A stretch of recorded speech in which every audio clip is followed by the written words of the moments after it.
Во време на брзи општествени промени, Меѓународниот ден на семејството потсетува дека семејството останува темел на љубовта, разбирањето, воспитувањето и заедништвото, вредности кои имаат непроценливо значење за секој човек и за целото општество.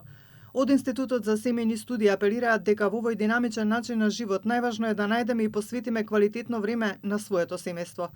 Соработилници за учениците и студентите денеска тие го одбележаа 15 мај Меѓународниот ден на семејството. Посебен акцент беше ставен на студентите кои треба да се стекнат со вештини како да се справат со предизвиците што ги налагаат современите трендови. Денот на семејството е секој ден. Секој ден треба да внимаваме на нашето семејство, треба да го негуваме, да ги негуваме односите во семејството, релациите. Од Институтот потенцираат дека семејството е основата за развој на секое дете.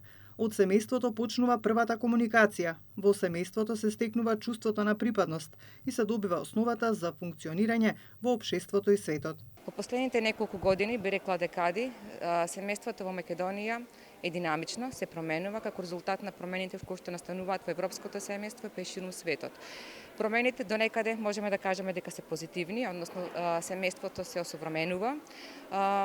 Од традиционално постепено преминуваме во ново современо семејство со помал број на членови, меѓутоа имаме негативни карактеристики. Негативните карактеристики се проблемите во комуникацијата, проблемите во семејните односи, зголемен број на разводи, намален број на наталитет. Меѓу другото, овој ден представува можност да се отвори поширока дискусија за општествените, економските и демографските процеси кои влијаат врз семејниот живот. Ако немаме здраво семејство, немаме ни здраво општество, е заклучокот од одбележувањето на 15 мај Меѓународниот ден на семејството.